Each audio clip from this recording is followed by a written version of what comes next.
Bonjour Mao Drama. Bonjour Samzira. Déjà, j'adore le nom. Merci. Mao Drama. Merci beaucoup. Je savais pas si je devais te dire que j'adorais ton nom à toi. Samzira. Ouais, mais ça sonne bien. Mao Drama. Et pour être complètement transparent avec toi, moi, je t'ai découvert Mao. T'es journaliste, hein? De base, mais je faisais déjà du stand-up quand j'étais journaliste. J'ai commencé il y a 10 ans le stand-up. En même temps que mes études. Donc, tu fais du stand-up, t'es journaliste, t'es à la radio, t'es à la télé. Et moi, je t'avais découvert parce que je regarde l'émission Quotidien. Oui. Animée par Yann Barthès. Et j'aimais beaucoup tes rubriques, tes chroniques très volubiles, très volatiles, très exubérantes. Et je trouvais que tu arrivais à faire passer des messages au travers de l'humour, parfois un peu potage, mais moi qui me bottais bien. Bah merci beaucoup. Et j'adore que tu utilises l'expression me botter bien. Ah ouais? Mi-figue, mi-raisin, un petit peu années 80, mais j'aime bien. C'est vrai. Très bien, très bien. Donc on va aller à ta rencontre en interview en toute intimité, Mao Drama. Le rouge à lèvres rouge, j'ai remarqué, c'est ta signature. Bah ouais, en fait, j'en porte depuis que je suis très jeune, depuis vraiment que j'ai 13-14 ans. Je trouvais que ça me donnait un côté femme fatale. Bon, après, je bois et je rote, du coup, il y a l'illusion qui s'en va. Mais ça me permettait de m'habiller, d'avoir un truc derrière lequel me cacher. Puis après, je l'ai gardé. Puis après, je voyais que souvent, dans mes études, par exemple, de journalisme, c'est un bon exemple, où j'ai fait aussi des études à la Sorbonne, que parce que t'es très maquillée ou parce que t'as du rouge à lèvres, on a tendance à se prendre un peu pour une conne. Et du coup, d'un coup, c'est devenu une revendication. J'étais en mode genre, ah ouais, j'ai pas le droit d'être intellectuelle et très maquillée, et ben je vais le garder un peu comme, je sais pas, une carapace, comme un bouclier. C'est marrant, t'as dit d'avoir un truc derrière lequel me cacher. Bah oui, parce que moi je suis tout feu, tout flamme. J'ai pas trop de poker face, je sais pas beaucoup mentir. Alors du coup, et dans le stand-up typiquement, où tu te caches derrière rien, il n'y a pas de décor, il n'y a pas de metteur en scène, t'as ton micro, ta nature humaine, ton propre texte. Oh là là, si au moins je peux avoir une protection et que ce soit du rouge à lèvres, bah du coup c'est celle-là. Est-ce que tu sais l'image que les gens ont de toi? Est-ce que tu sais toi-même l'image que tu as de toi-même? Euh... Oui, de moi-même, je dirais que je suis libre. MDR, la meuf qui est au premier degré. Je suis tellement libre, Sam. Non, je suis libre, je fais ce que j'ai envie dans les formats que j'ai envie. Je me contrains pas à être dans une posture ou à rentrer dans un personnage ou dans une case. J'invente mon propre personnage. L'image que les gens ont de moi, écoute, ça dépend à qui je parle. Si je parle, je sais pas, à des girls and gays, ils disent qu'ils m'adorent, que je suis une héroïne et tout. Si je parle à des gens de droite qui ont des cravates, ils disent que je suis hyper vulgaire et que je suis une énorme gauchiasse. Je crois que tout dépend de la perception dépend de à qui tu parles. Mais j'ai ouï dire, on peut dire un peu que je suis vulgaire, un peu trash, des trucs comme ça. Allez. Mais dès qu'une femme parle très fort, on dit qu'elle est trash de toute façon et vulgaire. Donc, Pourquoi? Mais pourquoi? Bah je sais pas, c'est des atours que si un homme les a, on va dire que c'est super. Un homme qui a une grosse voix, qui a une personnalité, qui sait qui il est, on va dire oh my god, il est tellement leader. Et une femme qui parle fort et qui sait qui elle est, on peut avoir tendance à dire genre elle prend tellement de place, elle est tellement vulgaire. Elle est poissonnière, Elle même sait pas parfois on entend. Elle est poissonnière. Je vois que sous mes vidéos, parfois il y a marqué genre c'est la sœur de Mathilde Panot. Pour moi, c'est pas du tout une insulte en fait. Ah ouais, il y a ça? Sérieusement, Ouais. sous tes vidéos? Oui, ça arrive parfois parce que typiquement, c'est une femme qui parle fort, qui sait ce qu'elle dit, qui sait qui elle est. Du coup, on dit souvent que c'est une poissonnière. Donc du coup, je pense que les gens ont fait comme ça un lien de parentalité. Et c'est censé être mauvais d'être une poissonnière? Et bah, je me dis, si t'en fais la défense et que tu te dis genre poissonnière and so what, non, c'est pas mauvais. Si tu commences à, je sais pas, à le ressentir comme une insulte et tout, oui, là, du coup, ça va le devenir parce qu'on va sentir que t'es touché par quelque chose. Je vais te donner des qualificatifs ou des adjectifs qui te décrivent, en tout cas qui reviennent le plus quand on tape ton nom, Mao Drama. Figure de la scène queer. Trop bien, ça me va. Moi, j'ai grandi dans le milieu queer depuis que j'ai 15 ans. C'est ma première scène, mon premier public. C'est avec ce milieu-là que je fais la fête, que j'évolue et que je grandis. Donc, top. Tu te considères comme une figure de la scène queer?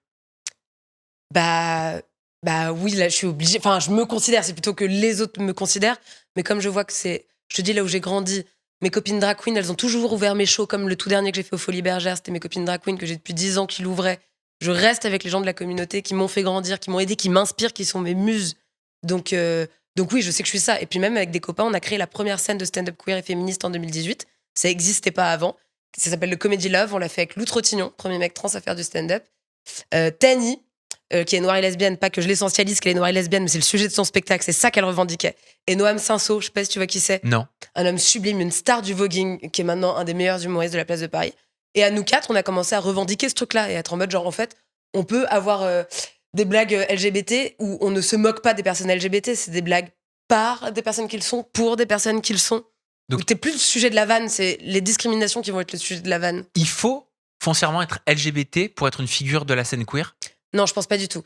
Typiquement, Dalida, elle n'était pas LGBT. Je crois que plein de femmes qui transgressent, il y a des personnes Lady Gaga? LGBT qui peuvent se reconnaître dedans, oui. Je pense que, je sais pas, sûrement un truc d'enfant brisé, sûrement un truc d'enfant qui transgresse, qui fait que tu te reconnais de l'un à l'autre, même si tu partages pas la même identité. Toi, t'es LGBT, Mao? Moi, je suis pansexuelle. Je tombe amoureuse de femmes, je tombe amoureuse d'hommes. Je tombe amoureuse de tout ce qui est entre les deux parce que je tombe amoureuse de l'âme des gens. Donc tu pourrais même tomber amoureuse d'une femme trans ou d'un homme trans. Absolument. Donc ça veut dire que c'est pas le corps qui t'attire. Ouais, pas du tout.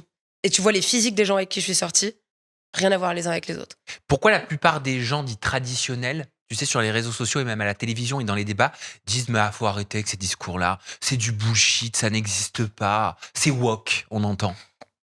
Ouais. Mais woke, enfin, c'est trop chelou que ce truc soit devenu une insulte parce que woke, c'est plutôt le fait que t'es au courant des discriminations qui ont lieu et que tu essayes de déconstruire tes privilèges pour que le monde soit meilleur. Donc, a priori, c'est plutôt bien d'être woke. C'est juste que maintenant, comme on est dans une guerre culturelle, tout ce qui va se relever du côté de ce qui est dit de gauche, donc, à mon sens, juste d'être libre pour le partage des richesses et un peu plus d'égalité et d'équité, va être considéré comme woke. Parfois, j'ai même l'impression qu'il n'y a plus de débat entre gauche et droite, mais que c'est un débat entre le bien et le mal qui est en train de se passer. Voilà, c'est tout ce que j'avais à dire. Non, mais je pensais à Trump, où j'ai l'impression que si t'arrivais pour un discours habillé en rose, tu vas devenir woke, donc relevant du camp du bien, et être du camp du bien, en fait, c'est être moralisateur, alors que pas du tout. Enfin, t'as beaucoup de caricatures qui sont faites, quoi. Donc je t'ai dit un symbole, une figure de la scène queer. Pardon, tu m'as posé une question, je t'ai fait une conférence. Mais c'est fait pour, tu vas me faire des conférences justement entre chaque qualificatif. Super, et ça c'est mon vrai rire, je te préviens pour toute la suite de J'ai pas osé l'interview. te poser la question. J'ai mes végétations d'enfant. Ça te fait pas mal? Non. Non, mais un jour on m'a mis... Je m'en suis bouché une oreille. Ben non, mais un jour on m'a mis une caméra et c'est là où ils m'ont dit mais vous avez vos végétations d'enfant, ça part normalement quand on est adulte. Et j'étais en mode je suis tellement singulière. T'es vue comme féministe?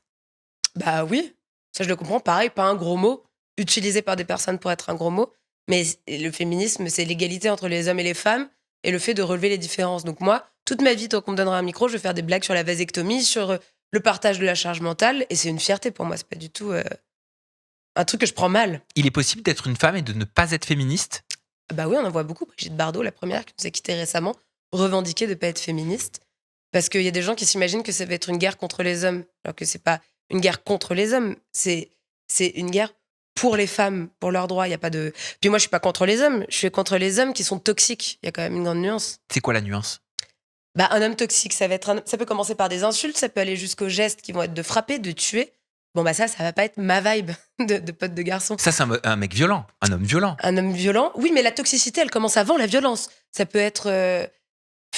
Il y a des degrés dans la toxicité. Ouais, il y a des degrés. Bah, moi, le moindre degré me fait chier. La vie est grande, il y a plein d'êtres humains sur Terre. Je préfère côtoyer des gens qui sont pas toxiques, qui se sentent pas émasculés dès que tu leur dis un truc pour se remettre en question ou que tu revendiques quelque chose pour toi. Comment un homme qui est en train de nous écouter, de nous regarder, peut savoir s'il est un mec toxique? Comment est-ce qu'il peut savoir s'il est un mec toxique? À mon avis, si c'est déjà embrouillé avec une femme juste parce qu'elle parlait d'avoir un salaire équitable, à mon avis, il doit avoir un petit problème de complexe. Et déjà, à mon avis, il a des questions à se poser. Mais il peut il peut aller à mon spectacle pour découvrir des choses dont il n'a pas l'habitude d'entendre, pour entendre le point de vue d'une femme sans qu'on l'interrompe. Un homme... Un mec qui dit, par exemple, j'engage pas les femmes. J'engage pas les femmes? C'est toxique? Bah ouais, c'est méga toxique, c'est méga sexiste. Normalement, c'est pas puni par la loi d'être Si. sexiste. Ça devrait l'être. C'est de la discrimination salariale. Bah ouais, En fonction du genre. absolument. Et alors, c'est tout à fait toxique. Un homme qui est comme ça, qui se met comme ça dans le métro. Qu'est-ce qu'on en pense? Je dirais pas que c'est full toxique, mais c'est révélateur d'un comportement où tu crois que le monde est rien qu'une banquette de métro t'appartient. Ça t'arrive souvent, ça, dans le métro, si tu prends le métro? Absolument. Mais du coup, j'ai ma propre revendication. Moi aussi, j'écarte les gens, mais je commence à prendre de la place Est-ce que c'est pas toxique, ça, au final aussi? pour qu'ils s'en rendent compte. Est-ce qu'il peut exister des féministes toxiques? Il peut y avoir un féminisme qui est toxique. Je crois que tu peux avoir dans tous les combats, et notamment dans le féminisme, tu peux avoir un peu... Enfin, c'était quoi l'expression qu'on utilisait tous? À la pureté militante, d'être plus gauche que gauche, plus blanc que blanc, plus féministe que féministe. Et ça me plaît pas beaucoup non plus quand il s'agit, je sais pas moi, pour faire grandir ta communauté, d'écraser d'autres femmes pourtant féministes qui prennent la parole et qui s'en prennent plein la gueule, mais tu considères que leur discours est pas exactement le tien. Du coup, tu participes à leur harcèlement. Je trouve que du coup, là, c'est toxique. Il y a un autre qualificatif te concernant, radical. Ah ouais? Oui. Est-ce que tu te considères radical, Mao Drama? Bah non, je me considère pas radicale parce que si j'étais radicale, par exemple, j'irais pas voir des films faits par des hommes, je lirais pas des livres faits par des hommes. Je note ça parce que je me rends compte qu'il y a beaucoup d'hommes qui, naturellement, sans se rendre compte, sont pas attirés par les films faits par des femmes, par les livres écrits par des femmes, par les spectacles faits par les femmes.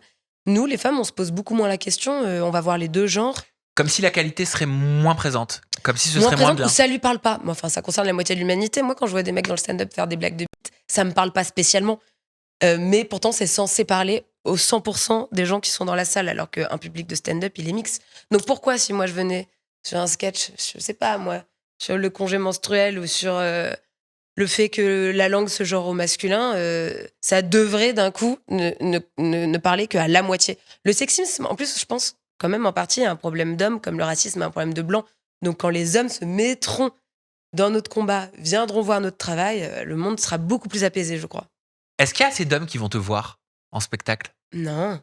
T'as un Non. public plus féminin? Ouais, j'ai un public assez féminin. Quand il y a des hommes dans la salle, c'est des hommes queer. C'est souvent des hommes LGBT, beaucoup d'homosexuels qui viennent. Alors que pourtant, tu vois, eux non plus, ça les concerne pas, on pourrait dire, de premier abord, ce dont je vais parler dans mon spectacle. Mais ils divisent pas le monde en catégories, donc ils y vont. Beaucoup d'hommes ramenés par leur meuf. C'est ça qu'on a des mecs. Et il y en a qui le vivent hyper bien. Ils viennent me voir après, qui me disent « Ouah, je te connaissais pas du tout ». Bah, typique, je fais pas partie de leur algorithme, alors que pourtant j'ai fait France Inter, Radio Nova, Quotidien, j'ai quand même été vachement exposée. Mais bon, bref, par incidence, du coup, ils ont jamais vu ma tête. T'es dans les algorithmes de qui? Bah, je pense des femmes, des féministes et des personnes LGBT, en vrai. Et les mecs c'est hétéros, dommage ils ou me c'est connaissent bien? pas. Bah, c'est bien que j'ai ma communauté, mais ce serait bien que j'aille convaincre autre chose que ceux qui sont déjà convaincus par ce que je dis. Mais c'est pour ça que moi, il y a plein de dates que je fais en région, dans des bleds, où je sais qu'il va y avoir beaucoup de yeux, beaucoup de personnes hétéros, ou beaucoup de personnes qui me connaissent pas. Mais tant mieux. C'est pas parce qu'on n'est pas d'accord avec moi qu'il faut pas venir au spectacle. C'est justement les moments où c'est intéressant. Donc, les mecs qui viennent souvent, bah, ils sortent, ils me disent « Je te connaissais pas, pourtant j'ai hyper rigolé et tout. » Tant mieux. Le rire, en fait, il est transversal, quel que soit le sujet. Et par contre, parfois, j'en vois qui font la gueule de A à Z. Et je me demande même comment ils font parce que je me dis oh là là, c'est bon, ça fait 10 ans que je suis scène de peu, je sais que les blagues, elles sont drôles. Je me dis, il en faut pour regarder une meuf pendant 1 heure et te dire je vais jamais rire. Il y a beaucoup de colère. Faut aller chez le psy, faut fumer du CBD, faut se détendre. T'as de la colère, toi, Mao? Non, c'est pas mon moteur, en tout cas dans la vie. Je ressens comme tout le monde tout le temps, mais... T'as déjà été en colère? Est-ce que j'ai déjà été en colère? Oui, j'ai déjà été en colère. J'ai beaucoup eu un sentiment d'injustice. Qu'est-ce qui t'a mis en colère Dans dans mon ta vie? Parcours. Non, mais en colère. Bon, déjà, de façon globale. Aujourd'hui, Trump me met en colère tous les jours. Une terracotta qui fait que le monde devient fasciste, ça me fait chier. Bon, après, en colère, j'ai l'impression d'être Miss France Potelé qui fait un truc. Bah, la guerre en ce moment me met en colère. Non, mais toi, à titre perso? À titre perso. Ouais. Qu'est-ce qui t'a déjà mis en colère? Dans ton parcours de vie? Dans mon parcours de vie, le fait d'être prise pour une conne ou d'être prise de haut, toutes les études que j'ai faites, à cause, je trouve, de ce rouge à lèvres ou de cette grosse voix, franchement, on m'a fait payer. Cette image de bien me sentir dans ma peau, de m'habiller vulgairement, soi-disant, nanana. Tous les profs m'ont toujours cassé les couilles. J'étais dans une école de journalisme, on a même essayé de me renvoyer. Enfin, c'était complètement lunaire, alors que je m'étais jamais fâchée avec le moindre prof. Pourquoi te renvoyer? Je sais pas, je prenais trop de place. C'est vraiment, il y avait pas de raison. J'étais vue comme turbulente ou rebelle, alors que dans la réalité, j'avais pas eu une dispute avec un prof, jamais j'ai claqué une porte, etc. Mais c'est-à-dire, et Juste, pourtant, j'avais de la personnalité, c'est tout. pourtant, t'entendais depuis que t'étais gamine que t'étais trop? Trop. Alors, dans ma famille, on m'a toujours fait sentir que j'étais trop. Tout simplement, on l'a verbalisé. T'étais trop quoi, par exemple? Je sais pas. En fait, je te dis, j'ai l'impression parfois, ça tient à n'importe quoi, rien que ne serait-ce que le grain de ma voix. Rien que parce qu'il est grave et qu'on l'entend et qu'elle porte déjà. Mais t'es une C'est super une voix. présence qui est trop. Mais merci beaucoup. Non, mais maintenant, c'est bien parce que j'ai trouvé un endroit où tout ce qu'on m'a reproché toute ma vie, c'est devenu mon propre produit et c'est ce qui fait qu'aujourd'hui, je suis valorisée pour ça. Exactement, Donc, c'est tant pour mieux. ça qu'on te paye. Ça a été un long chemin pour arriver à l'endroit où je peux briller sans que les gens pensent que j'éteins leur lumière et où, au contraire, ça les inspire et ils trouvent ça chouette. Mais pourquoi ce qui te fait gagner ta vie aujourd'hui était dans ce cas-là considéré comme trop à un moment donné? Pourquoi souvent, ce qui devient notre moteur un jour mais alors qu'on le sait pas, Ouais. quand on était plus Ouais, jeune, ouais. ça gêne ceux qui sont autour de nous. Je pense qu'il y a, franchement, il y a plein de facteurs. Je pense que tu gênes déjà parce que, par exemple, si t'es différent, tu ramènes les gens au fait que eux ils le sont pas et tu vas les jouer avec leurs complexes. En fait, tu vas aller chercher dans leurs entrailles un truc qui les dérange et du coup, au lieu de se dire, genre, je sais pas, je prends un exemple, je parle pas forcément de moi. Une meuf qui voit une autre meuf danser et s'amuser, elle va faire genre un petit peu pétasse, un petit peu légère. Parce qu'en fait, la femme qui dit ça, elle aimerait aller danser, elle aimerait avoir la même insouciance. Et au lieu de le faire, du coup, ça va devenir du rejet et de la colère. Je crois qu'il y a beaucoup ça dans le fait que. Hmm. Parce que je suis d'accord avec toi, tous nos défauts, c'est aujourd'hui nos qualités. Oui, Et, et du coup, c'est à cultiver. Après, il y a des fois où on te fait des reproches pour des vraies raisons. Si t'as Bien des sûr. tendances psychopathes ou pyromanes, remets-toi en question. À moins que tu deviennes cracheur de feu, a priori, c'est pas ça qui va te faire percer. Après, j'ai encore 2 qualificatifs. T'es vue comme politisée et provocante. Provocante. Provocante. Oh, le parfum du scandale.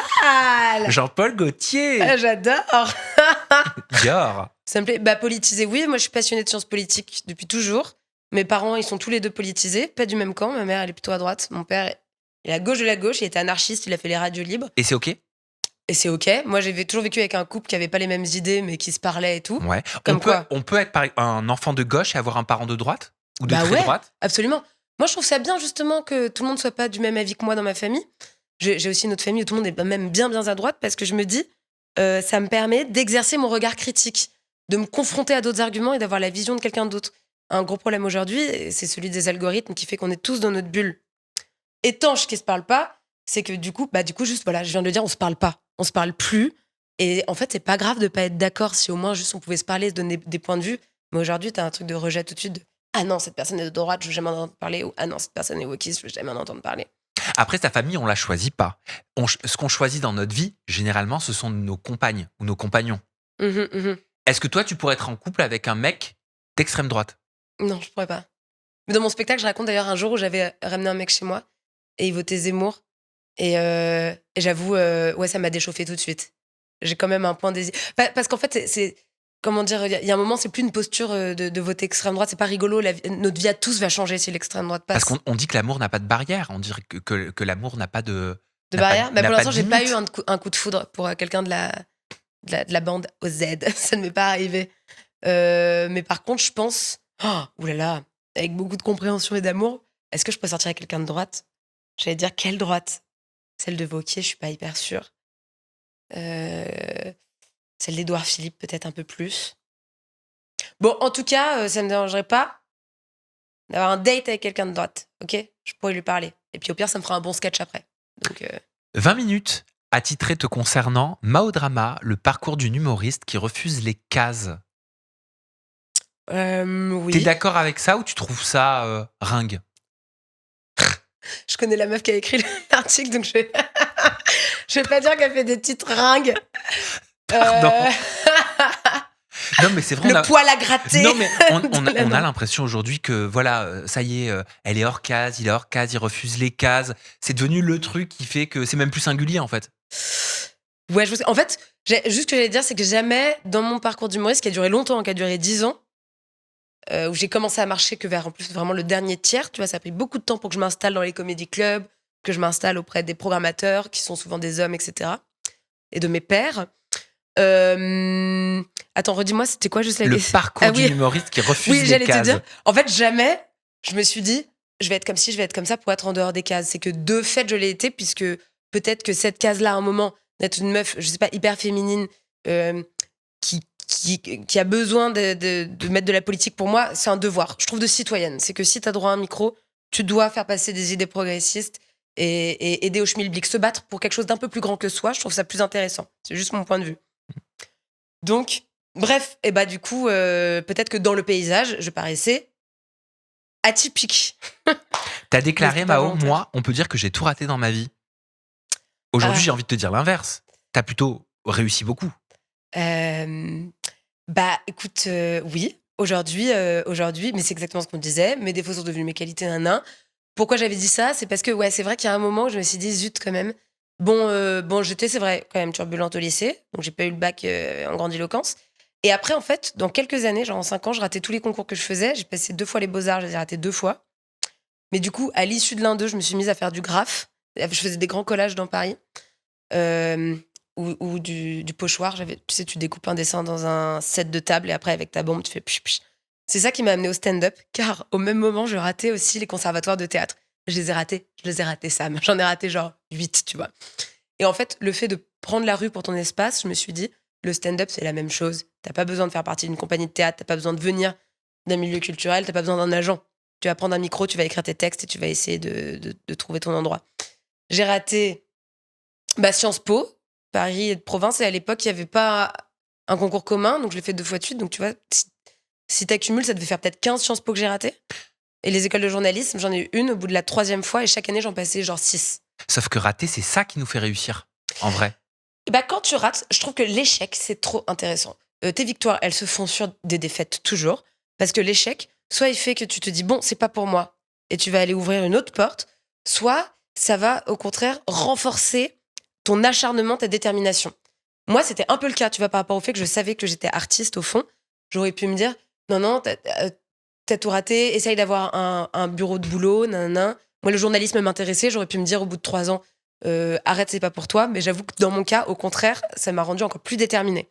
Et donc après, même, j'avais la peau dure quand j'ai commencé les premières années de stand-up. J'étais en mode, j'en ai essuyé tellement des refus. Tu vois, genre, c'est pas grave. Enfin, j'avais le cuir épais, comme on dit. Bien sûr. Et puis ton discours aujourd'hui, les mots que tu emploies aujourd'hui, la tonalité de ta voix, c'est l'équation de tous ces échecs que tu as essuyés. Oui, tu parlerais pas comme ça. Aujourd'hui, tu serais pas déterminé comme ça. Aujourd'hui, tu n'aurais pas une voix affirmée comme ça. Aujourd'hui, tu n'aurais pas un rire. Si, ça, tu l'as toujours eu. J'ai l'impression qu'on fait une conférence du féminin sacré. Absolument, Sam. On va ouvrir une agence de coaching. Gourou. Tu l'as vu ? Non, mais je veux le voir. Je l'ai vu avant-hier. Je veux trop le voir. Et je n'en peux plus d'ailleurs de toutes ces personnes sur les réseaux sociaux qui en mode « Vous avez raté votre vie, mais en même temps, vous regardez tout le temps et vous scrollez sur les réseaux sociaux. » Bah oui, mais pour te voir, je suis bien en train de scroller, sinon je te verrai pas. Tu vois, j'en peux plus. Ce jeu, c'est un truc qui t'emprisonne. Hein. Je crois que maintenant, je vais avoir le truc à clapper. Enfin, j'arrête pas de me dire ça. C'est comme ces podcasts aussi. J'en peux plus. Non mais les podcasts. Mais qu'est-ce qu'on fait là ? Viens, on arrête l'interview. Non mais les podcasts en mode ouais, donc il t'est arrivé ça dans ta vie, ouais, et je suis tombé d'une marche et là j'ai appris beaucoup de moi. Et ça se fait, c'est ce qu'on est en train de faire juste avant. Qui sait ? Non mais tu vois ce que je veux dire ? Quand il y a pas de fond, quand c'est pas travaillé, je trouve qu'aujourd'hui ça manque de chair. Absolument. Oui, bon, il y a beaucoup de gens qui s'écoutent, mais c'est normal, c'est le narcissisme qui est exacerbé par les réseaux sociaux. Ouais. Et les algorithmes ? Et les algorithmes, ouais, je sais pas. Bon, ça c'est un autre sujet qu'on pourra développer. Pourquoi drama, Mao ? Mao drama ? Ça venait là de toute la nature, justement, dont on parlait. Tu me disais enfant, pourquoi ? Est-ce que on disait que tu attirais l'attention, que tu prenais de la place ? En fait, c'est que je me rappelle au lycée, avec ma bande de meilleurs potes, tous on avait des surnoms. Ça commençait par Lady, donc t'avais genre une meuf qui était trop belle, c'était Lady Beauté. Il y avait un mec qui dansait super bien, c'était Lady Danseur. Et moi, j'avais mon meilleur pote qui avait dit Mao, c'est Lady Intense. Elle est intense. Donc, quand j'ai choisi le nom de ce spectacle il y a 5 ans, j'étais en mode oh là là, je suis une drama queen. Mais je me dis, c'est trop marrant parce qu'en fait, c'est grave un mot dans l'air du temps. Et je le savais pas, mais les choses ont bien fait les choses. Mais oui, mais t'es une drama queen, vraiment ? Je suis hyper sensible. Enfin, je dis pas dans le sens diagnostiqué. Je me regarde le pouls tous les jours, je suis en mode genre, je suis tellement sensible, je vais pas réussir à éplucher mes poireaux, mais je sais que je suis très sensible, les choses me touchent beaucoup et je prends les choses très à cœur. J'observe beaucoup, beaucoup les gens. Mais drama queen, on peut imaginer quelqu'un, je sais pas, qui va hurler ou quoi. Non, je suis pas quelqu'un qui hurle. Oui, moi je comprends pas. Moi aussi, on me dit que je suis une drama queen, je trouve pas. On est cache-pistache, nature peinture. Marina Paz, tu te passes, calache. Mais nous ne sommes pas insupportables. Drama queen, je pense que c'est des natures qui sont pas des postures, qui peuvent pas se défaire de ce qu'elles sont. Mais c'est pas une hystérie. Drama queen, pour moi, c'est des gens qui s'expriment en fait, qui expriment leurs émotions, leurs craintes, leurs peurs. Il y a un peu un côté diva. On peut dire un peu un côté diva. Un peu un côté, tu sais ce que tu veux, tu sais où tu vas. Ah ouais, tu te trouves. Là, en fait, quand je pense à drama queen, je pense à Fida Turner et la façon dont elle répondait aux haters, tu sais, sur Insta, où elle était en mode ta gueule va sniffer tes pieds. Ouais. Il y avait un peu un truc où nous on a envie de faire. Ou une humoriste habillée en Juicy Couture. On ne se refait pas de ses goûts. Ton spectacle, d'ailleurs, s'appelle Drama Queen. Et ben voilà. Il s'appelle Drama Queen. Et le pitch du spectacle, c'est embrasser la bad bitch qui est en vous. Car n'oubliez pas, restez drama, vous êtes une queen. Un manifeste d'amour, de féminisme et de fête pour tout public, sauf les enfants J'aurais presque envie de rajouter Don't be a drag, just be a queen. Ah Tu nous parles un peu de ce spectacle? Oui, ce spectacle, du coup, je l'ai écrit il y a 5 ans. Là, j'arrive à la fin de la tournée. Il me reste des grosses dates à Lyon, à Bordeaux, à Saint-Jean-de-Védas. Ah, c'est à côté de là où je suis né, Montpellier. Eh ben, envoie-moi ta famille. Envoie-moi tes oncles que j'ai déconstruits. Après, vous allez grave rigoler. Et mes oncles déconstruits. Je vais faire quelques dates aussi en région parisienne, genre à Orsay et à Corbeil. Et après, c'est finito pipo. Donc ce spectacle, il commence par parler de santé mentale. Je parle de la bipolarité de mon père. Je parle du fait que j'ai cru longtemps que j'étais bipolaire, mais que tous les psychiatres ont dit, tu m'as pas le croire, tous les psychiatres ont dit non. Ah ouais? Ouais, et après je suis en mode, peut-être je suis HPI, et c'est en mode, non. Donc, Tu voulais être bipolaire? non, pas je voulais, mais en fait, je commençais à me poser des questions. C'est héréditaire comme maladie. Voilà, on me disait tout le temps, t'es hyper intense, t'es machin. Et en fait, moi, en 2020, j'ai fait hospitaliser mon père, et c'est le médecin à l'hôpital qui s'occupait de lui qui m'a dit d'aller me faire checker.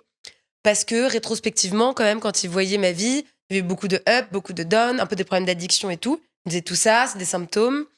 Il me disait que le stand-up, c'est typiquement le genre de métier qui peut cacher une bipolarité. Parce que quand t'es bipolaire, t'as toujours un besoin de rush d'adrénaline, de nouveauté constante. Or, t'es stand-upper, tu fais 5 comédie clubs par soir. T'es dans une mini-arène 5 fois t'as ton cœur qui bat, qui va sauter de ta poitrine, t'es devant des gens, après t'as une descente, nan. Et donc même moi, j'étais en mode genre, waouh, peut-être que je le sais pas, mais je le suis. Mais non, tout le monde a dit non, que j'étais juste fantasque, c'est tout. Mais T'avais des addictions à quoi?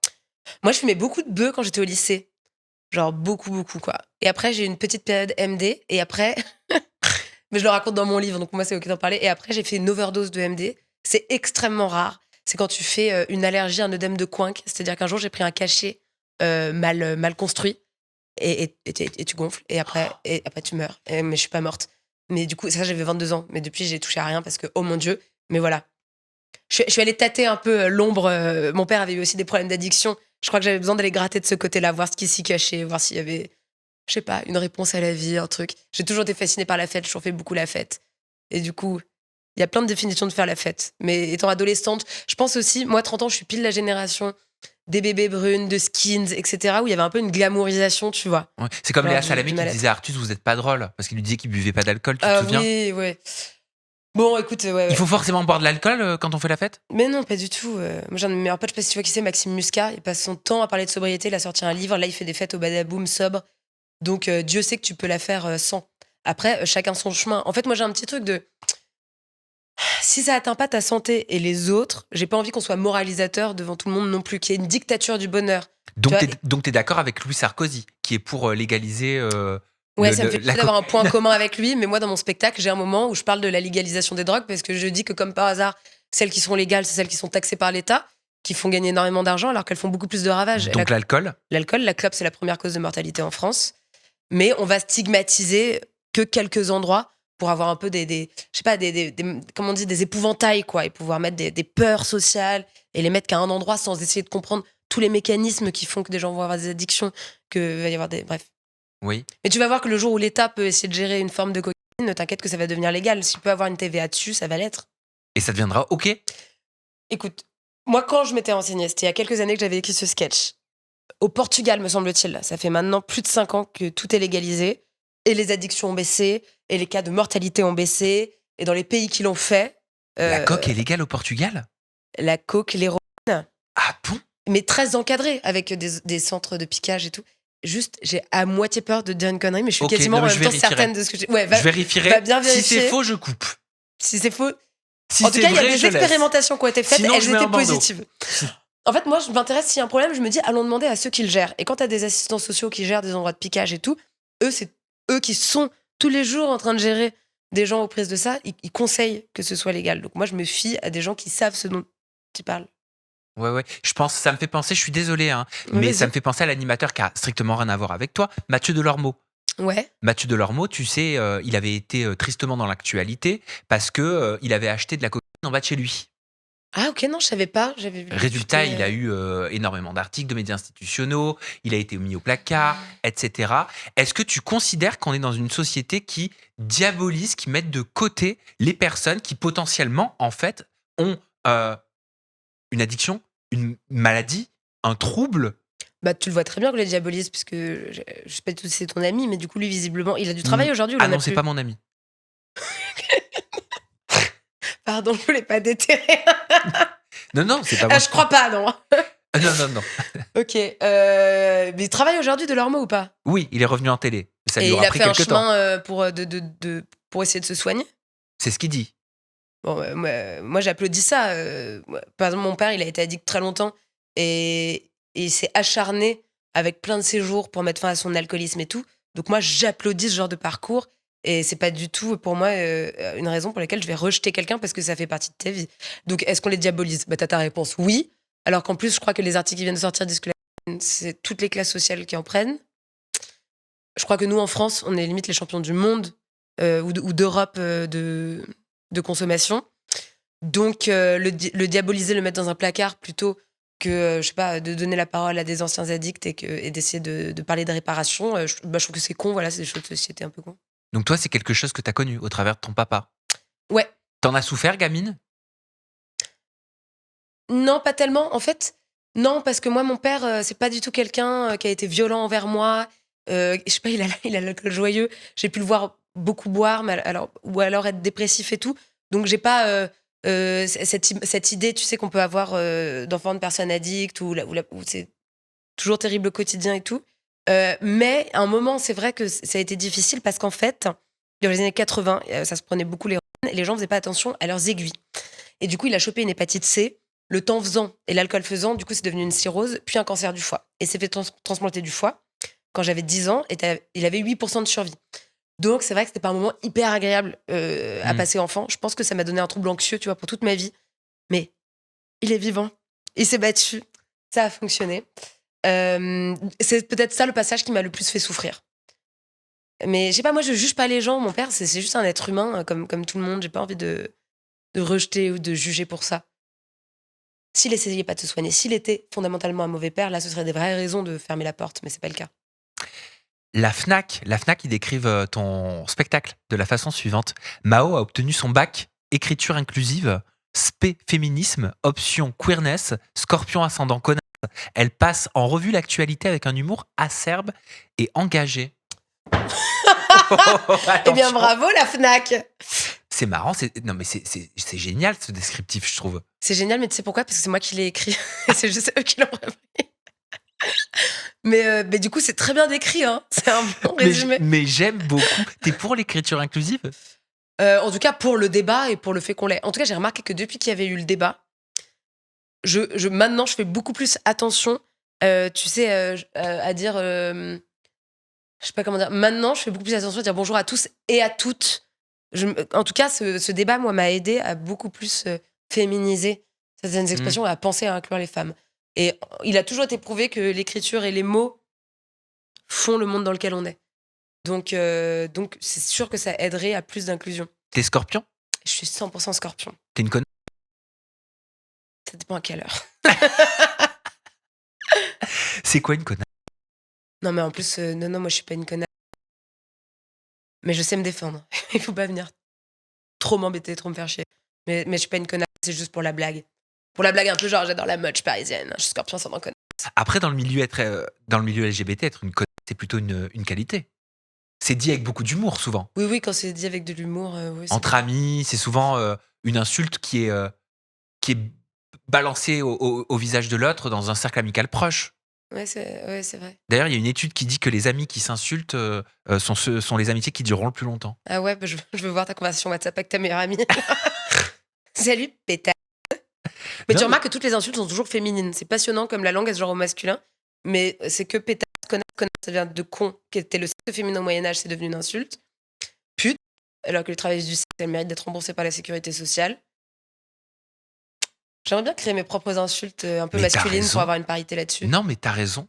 Moi, je le prends moins mal quand on me traite Ou de enculé, connasse. pour faire genre, du coup, enculé, c'est censé ramener au fait d'être homosexuel et que donc c'est une insulte. Ah oui, t'es à fond sur la sémantique. Moi, je suis sur les fringues et la sémantique, ouais, c'est mon épitaphe, Sam. Je voulais parler avec toi de Quotidien. Je te l'ai dit, moi, en intro. Moi, je t'ai découvert dans Quotidien. J'aimais beaucoup ce que tu faisais sur ce plateau. Et du jour au lendemain, je t'ai plus vu, Mao. T'as disparu de TMC. Pourquoi? Écoute, Sam, je ne sais pas. Peut-être qu'après notre interview, j'aurai un début de réponse. mais je n'ai jamais compris, je n'ai jamais su pourquoi. C'était inattendu. C'est le moins qu'on puisse dire, puisque jamais il a été question au mois de juin que je sois pas là l'année suivante. Moi, on m'a prévenu à la moitié du mois de juillet, ce qui était en plus un peu complexe parce que du coup, c'était un truc où toutes les autres grilles des médias sont fermées et t'appelles tout le monde. Et t'es là, genre, du coup, il reste pas une place. Tout le monde est en mode, mais tu fais chier, pourquoi t'arrives le 15 juillet? J'étais en mode, bah, je sais pas, c'est le temps qu'ils prennent leurs décisions. En tout cas, j'ai quand même besoin de dire qu'il y a un truc où ça s'est pas fait mal. Ça a plutôt été genre une non-reconduction. On peut pas dire que j'étais virée parce qu'il n'y a pas eu de dispute, il n'y a pas eu de raison énoncée.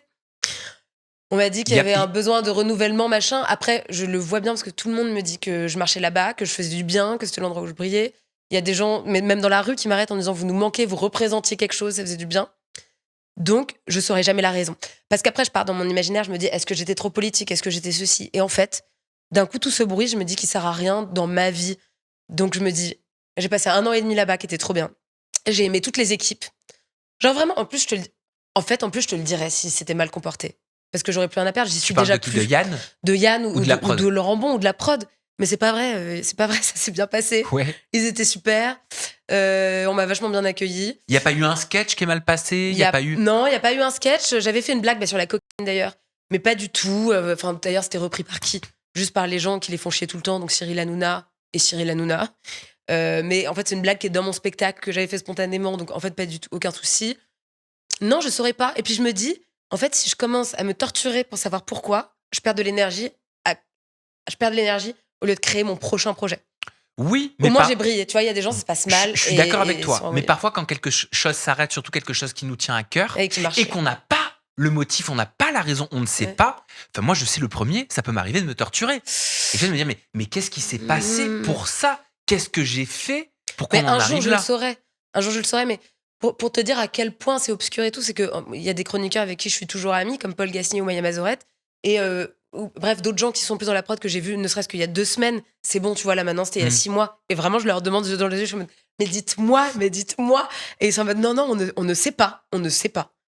Et en plus, comme c'est une machine de guerre où tous les jours, ils doivent. En fait, là, ça y est, ils pensent déjà plus à moi. Ils sont déjà en train juste d'essayer de bosser pour leur émission de ce soir, celle de demain, celle d'après-demain. Parfois, c'est juste comme ça, en fait. Écoute, j'espère juste que je leur manque et qu'ils me regrettent. Mais j'espère. Mais par contre, je me suis toujours posé la question. Tes chroniques, tes rubriques, c'est toi qui les écrivais? Est-ce que tu les soumettais? Est-ce qu'elles étaient corrigées avant? Parce que c'est quand même un grand groupe, hein, c'est le groupe TF1. Donc, tu vois, est-ce que tout peut être dit? Est-ce que tout peut passer? Quelle était ta zone de liberté?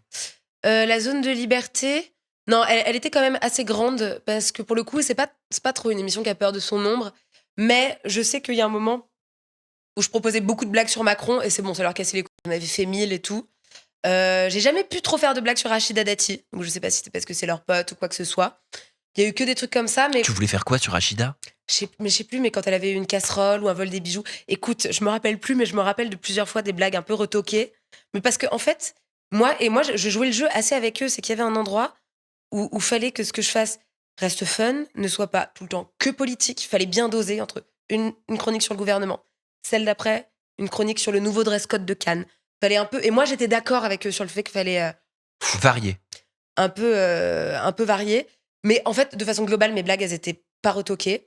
Quand elles étaient retoquées, c'est juste si elles paraissaient pas assez drôles. On avait une répète toujours avant. Et du coup, bon, moi, pareil, j'ai le truc, j'ai pas énormément d'ego. Je fais trop de stand-up pour en avoir. Donc, en fait, quand des gens ont 20 ans d'expérience et qui me disent ta blague, elle est pas gaulerie, bon, bah, je les crois et je vais en réécrire une meilleure en loge et j'en proposais une meilleure le soir. T'écrivais combien de temps avant l'enregistrement? Moi, j'étais le mardi et on choisissait mon sujet le dimanche soir. J'écrivais le lundi. Moi, j'écrivais toujours la V1. Après, j'avais 2 co-auteurs avec lesquels, une fois que j'avais écrit mon gros bloc, on retravaillait des vannes. Je l'apprenais par cœur. Après, je venais en répète. Je venais, on faisait la répète. Là, il me disait, cette blague, elle est pas drôle, nanana. Ou c'est très bien. Aussi, bah, j'avais toujours des effets spéciaux. Je faisais exploser des trucs. Où j'arrivais déguisée. Donc, il fallait qu'on voit à quel point c'était faisable. Et après, show must go on. 19h, tout le monde est maquillé. On y va. Je fais la présentation. Après, je répétais dans ma loge. Mais moi, j'ai adoré. Franchement, je trouve que j'étais au bon endroit. T'as déjà fait des vannes? T'as déjà fait une chronique devant des invités où t'étais impressionné? Ou alors où tu t'es dit, oh là là, oui. Est-ce qu'ils vont rire à ça? Parce que des fois, vous aviez des invités de ouf parfois. Ah, mais de ouf. Oui, je me rappelle. Donc moi, ils m'ont fait rentrer dans la team quotidien en avril. Et après, il y a l'été. première chronique de septembre, je suis avec Jean Dujardin. Et oui, en plus, du coup, j'avais écrit une chronique où il devait me donner la réplique parce que je voulais profiter du fait qu'il était acteur. Et c'était tout un truc, il était entouré de plein de gens, il fallait que je demande l'autorisation à quelqu'un, d'avoir l'autorisation à quelqu'un, de rentrer dans sa loge, de lui demander. Adorable, il a accepté tout de suite et tout. Et je trouve que j'ai pu être à l'aise parce que lui, il l'était. Mais lui, il m'avait vachement impressionné. Il y en a qui t'ont déjà pas mis à l'aise? Ouais, il y en a, mais je vais pas les nommer parce que j'ai envie de faire du cinéma plus tard. Mais juste, moi qui m'a impressionné dans ma propre vie, mais chacun a ses héroïnes, c'est Virginie Despentes. Quand elle est venue, moi, ces livres, genre Quiconque Théorie et tout, c'est des livres qui ont changé ma vie. Donc quand elle était invitée, j'étais vraiment... C'était peut-être ma plus grande star, quoi, qui est venue sur le plateau. Par exemple, je me rappelle d'une actrice, où si tu veux, d'ailleurs, c'est je pense la seule chronique de l'année qu'on n'a pas mis sur les réseaux, elle me regardait mal, il n'y a pas d'autre mot. Comme si j'étais genre vulgaire, comme si je voulais la rendre populaire dans un sens... je ne peux pas te dire. Mais si c'est passé à la télé. Une actrice qui, je pense, a une très haute estime d'elle-même et qui me regardait. J'avais l'impression qu'elle me regardait. Catherine Deneuve? Non, non. J'adore Catherine Deneuve. Non, c'est pas Catherine Deneuve. Elle me regardait comme... Tu vois, dans Titanic, quand Rose, elle est avec Jack et qu'il y a sa mère qui arrive, elle dit « Ma mère la regardait comme un insecte. » Toute la chronique, elle me regardait comme un insecte et je me disais « Mais qu'est-ce que j'ai fait ?» Mais bon... Isabelle Huppert.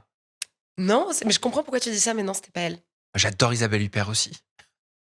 T'aurais cassé mon dream. Mais tu sais, c'est le fameux truc où on sait pas si c'est bien de rencontrer ses héros, parce que parfois tu peux être hyper déçu, parfois Mais moi, Yann Barthès, c'était un de mes héros et j'étais pas déçue. Ah. Vraiment, une crème. Alors, il est comment, Yann? Yann, et je trouve que c'est quelqu'un de doux, avant tout, ce qui peut surprendre parce que c'est un milieu de requins qui est dur, c'est quelqu'un qui est sujet à énormément de pression, qui bosse tout le temps. C'est quelqu'un qui te met à l'aise, c'est quelqu'un qui va... Lui, clairement, son but, c'est que ta chronique, elle se passe bien. C'est pas que tu te sentes en train de passer une interro surprise. Et de très rigolard, quoi. Est-ce qu'il est un Jeff Panaclock, comme il a dit Cyril Hanouna, le concernant? Cyril a dit Yann Barthès, c'est rien, c'est zéro, c'est Jeff Panaclock. Il est pas courageux. Moi, j'ai les mecs qui ont des coups. Malheureusement, il en a pas.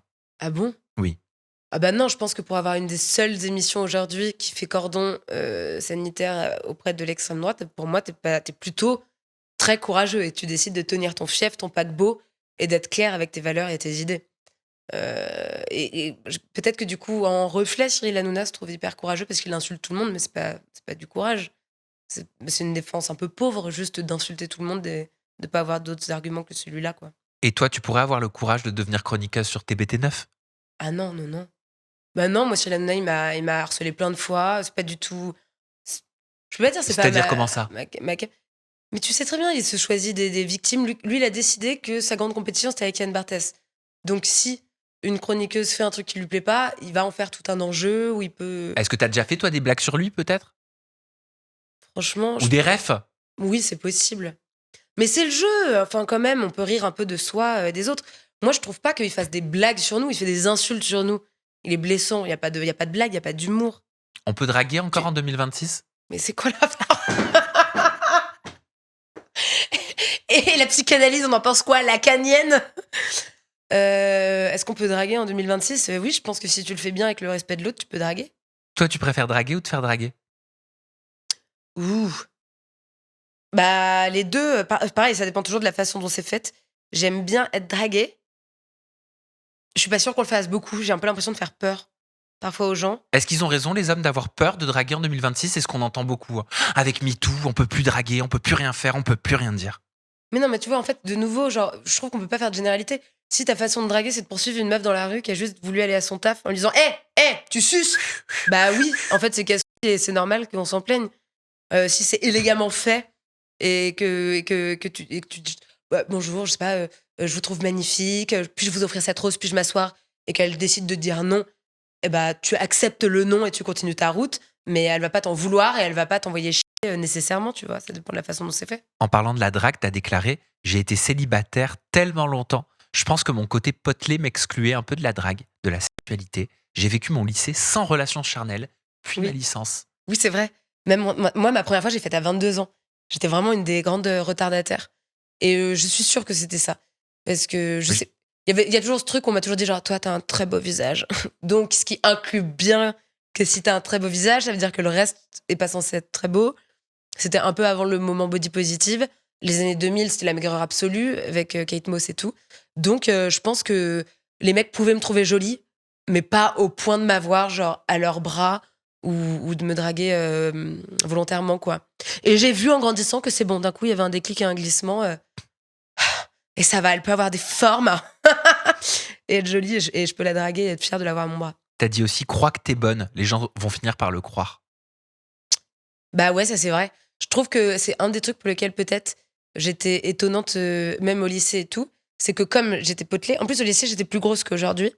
Je pense qu'il y avait un peu un truc où en plus j'aurais dû me cacher, j'aurais dû être dans des vêtements amples, mais pas du tout. Moi j'ai toujours porté des mini-jupes, j'ai toujours été habillée comme ça et tout. Et du coup je pense qu'il y avait un truc de mais pourquoi juste elle se cache pas? Pourquoi elle a l'audace de dire qu'elle est belle? Bah, moi je me suis vue dans le miroir, j'ai décidé que j'étais belle. Ça te plaît pas, c'est pareil en fait.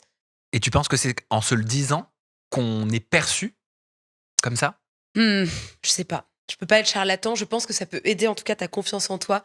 Je crois qu'il y a déjà des études qui ont été faites sur les affirmations positives. Il paraît que ça marche, mais ça peut pas être tout Ouais. non plus. Ah, moi, j'y crois plus. Parce que pourquoi avant dans le miroir tu disais Ah non, mais je avant suis tous les meilleure matins, du non, monde, mais je suis j'écoutais. millionnaire. Non, pour être un peu plus heureux, tout ça, appréhender la journée avec plus de positivité Ouais. et tout, j'écoutais, tu sais, les conneries en mode je vais passer une bonne journée. Tout est parfait. Ma vie est bien. Je respire. Tout va bien. En vrai, est-ce que ça marche vraiment, quoi? C'est pour nous convaincre. Je sais pas, moi je fais un truc en ce moment et j'ai grave l'impression que ça marche. C'est un truc sur le fait de reset ton cerveau. Comme le cerveau, il est hyper plastique. Chaque soir, tu marques 3 choses pour lesquelles tu ressens de la gratitude. La gratitude. Et ça permet de mieux voir la positivité. Ouais. Et moi, je le fais depuis 3 semaines et j'ai remarqué cette semaine que quand il m'arrivait des trucs, je suis en mode oui, mais un truc positif. Ouais. Quand quelqu'un me racontait un truc, je faisais oui, mais regarde, il y a ça. Mais après, Ouais. bon, ça peut être un peu chiant quand t'es en mode, je sais pas, j'ai été exclue de ma maison. Oui, Oui, mais tu peux trouver une nouvelle maison mieux. Bon, il y a aussi un moment où on peut dire ah, c'est chiant la situation et tout. Ah oui. Mais la positivité, elle peut être toxique. Hein. Ça, c'est vraiment Mais vu. bien sûr. Tu peux faire des burn-out, tu peux faire du yoga tous les jours, de la méditation tout le temps, à force de t'infliger trop de rituels et tout. Tu perds aussi le sens de la vie, de laisser aller. Ça peut te rendre fou. Eh ben, pour conclure cette interview, Mao Drama, je te propose un exercice de gratitude. Ah, trop bien. Quelles sont les 3 choses qu'on se dit en sortant de ton spectacle, Drama Queen? Les 3 choses positives. Bah, moi, je reçois beaucoup de messages de femmes qui me disent que après ce spectacle, elles ont envie de briller un peu plus, de prendre un petit peu plus de part et d'espace dans la société, qu'elles ont envie d'aller en manif, qu'elles se ressentent revigorées pour aller se battre. Donc, je pense que quand tu sors, tu te sens guerrière. T'as beaucoup ri. Il y a des gens qui disent oh là là, j'ai mal aux joues. J'adore, j'autosuce mon spectacle. Et forte, je crois que t'as envie de sortir aussi et de faire la fête quand tu sors de mon spectacle. C'est bien, faut faire la fête. Faut aller mettre des paillettes, faut aller embrasser des gens si t'as envie de les embrasser. Et s'ils sont d'accord, faut aller danser. Voilà. Tout le moment que tu prends qui n'est pas productif, c'est des moments qui sont que pour toi. C'est anticapitaliste de rien faire aujourd'hui, d'aller faire la fête. Merci Mao. Merci Sam. Merci pour ce super moment. On te retrouve dans ton spectacle, hein, Drama Queen. Voilà, il suffit de te suivre sur les réseaux sociaux. D'ailleurs, je mets tes réseaux sociaux, le lien cliquable dans la description de cette vidéo et on retrouvera toutes les dates en cliquant justement sur les liens qui nous conduiront jusqu'à tes réseaux sociaux perso. Merci Mao, merci à vous de nous avoir regardés. J'espère que vous avez passé un bon moment. Moi, je me suis régalé et on se retrouve très bientôt avec une nouvelle personnalité et toujours des confidences en toute intimité. Prenez bien soin de vous et des gens que vous aimez. Bye bye. Oh, c'est trop mignon. Non, mais c'est grave, mais je suis trop d'accord. Et prenez soin de vous et de ceux que vous aimez. Mais oui. Je vais aller envoyer un message à ma grand-mère pour lui dire je t'aime. Ben ouais. Je le fais tous les 4 jours déjà, t'inquiète.